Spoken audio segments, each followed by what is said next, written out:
bagi anak kakak yang sedang belajar dari pemandu di sini, sedang magang di sini, yang akan memandu adik, ibu, bapak sekalian di taman sari Sungai Ragi. Untuk sungai C, belum ada kipas angin sebagai penyejuk ruangan, pakainya air. Air yang dialirkan masuk ke dalam situs ruangan sebagai penyejuk ruangan keluar. Biar adem, biar sejuk. Iya, hati-hati. Ya dek, kita untuk bangunan bunganya dimulai dari bagian depan sana yang di bawah pohon, itu namanya goa pengawal. Jadi di sini sesuai namanya pengawal sebagai tempat istirahatnya para pengawal pilihannya Sultan. Jadi bila mana dulu ada pengawal nanti Sultan ke Sungaragi, tempat beristirahatnya di bagian goa pengawal tersebut. Kalau bahasa sekarangnya pas pantai. Karena di bagian sebelah sini bagian depan, untuk bangunan yang kecil di bagian depan sana, itu namanya goa Simanyang sebagai pos penjagaan, pos security kalau bahasa sekarang. Untuk tempat melapor bila mana ada tamu atau keluarga yang berkunjung ke Taman Sari Sungaragi. Untuk bangunan yang paling besar di depan adik semua, itu namanya bangsal jinem. Bangsal yang berartikan ruangan atau tempat. Jinemnya memiliki dua makna adik, bisa kalimat dengan angka.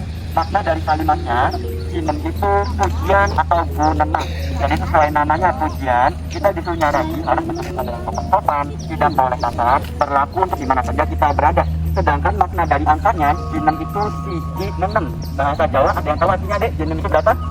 Siji dan 6 yang artinya 1 dan 6. Kita di sini maknanya kita sebagai umat muslim harus mengimani rukun imannya ada 6 dan yang perlu kita yakini itu yang kesiji, yang pertama beriman kepada Allah.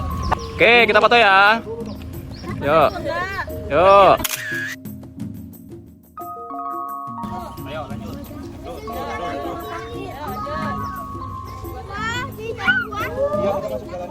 Yes.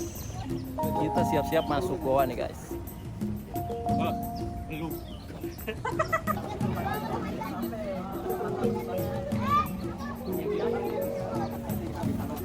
Nah, lanjut lagi. Pandai belinya di bagian sebelah kiri ada. Pandai yang artinya tempat duduk. Cina. Monumen Cina ini adalah sebuah bentuk penghargaan kepada masyarakat Cina atau orang-orang Cina. Karena monumen Cina karena mereka telah berpartisipasi dalam pembangunan Goa Sungaragi. Betul. Banyak kaktus yang bentuknya persegi, itu namanya goa lanse. Lanse diambil dari bahasa Cina kuno yang artinya tirai. Namun tirainya goa lanse bukan terbuat dari kain, terbuatnya dari air. Jadi tulis air membuat tirai sebagai bentuk penghalang untuk orang yang di dalam yang lagi berzikir.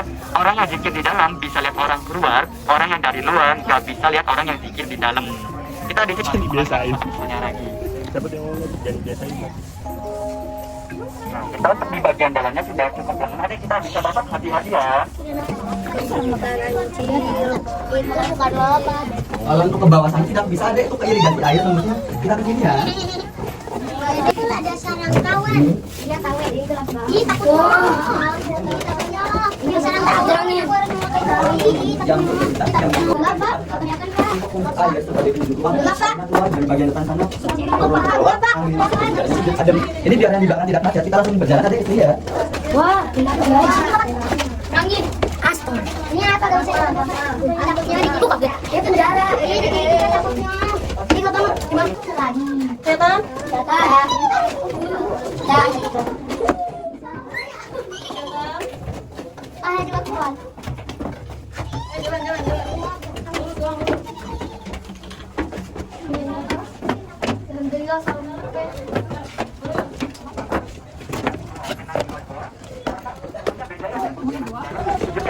Karena orang berpikiran karena cuaca di sini memiliki cuaca yang panas, bangunannya menggunakan batu karang laut, banyak lubang-lubang, banyak rongga-rongga, udara lebih cepat masuk ke bagian ruangan goanya.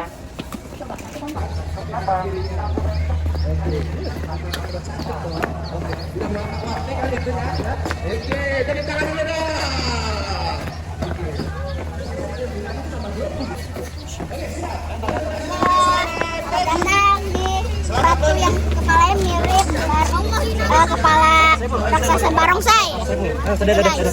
Dadah.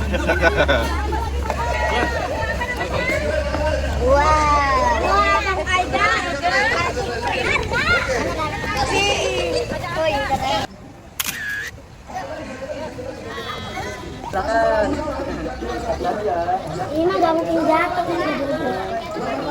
Nah, hati-hati ya. Bandai, hati-hati. Ini langsung ke tengah ya, jangan di pinggir deh, teman. kemudian kayu jati yang mengapung atau tambang di atas air dengan nama balai tambang, namanya deh. Balai tambang atau balai mengapung. Jadi orang dulu bersalah menabuh alat musik di bagian yang kita injak. Nama naga, ada nggak?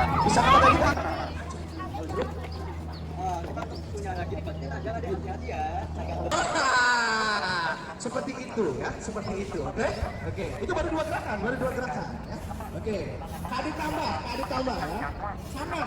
Kadit ganti dengan mangga. Oke. Barangkali dia Oke, awas ya. Mangga kanan.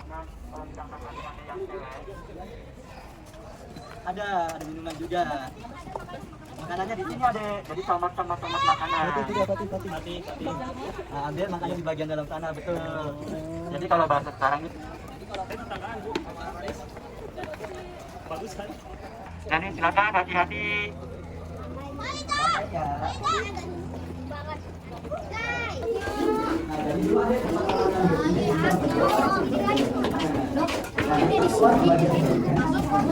Yo, ada bayangan besar nih.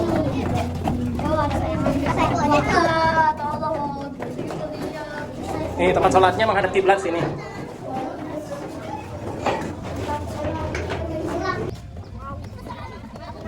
Nah, di sini hati-hati jangan pada mana deh. Untuk bagian batangnya tinggal tersisa kulit, tapi ini pohonnya masih hidup, masih hijau loh. Kalau misalkan musim kemarau juga, paling cuma ngeluarin daunnya saja, nggak pernah sampai Ini boleh Bagian ada ke bagian batang ada semua, makanya terlihat lebih semanusia yang timbang burung Garuda. Jadi kalau misalkan masyarakat Hindu menyebut itu namanya kenapa menghadapnya ke timur, memiliki filosofi tentang kehidupan itu dengan kegagahan. Di balik kegagahan tersebut tidak luput dari masalah, yaitu ular yang sedang meninggal lambang masalah. Jadi sama kayak halnya burung terbang, jika terikat terbang tinggi pasti akan jatuh lagi. Sekarang dadah semuanya. Dadah.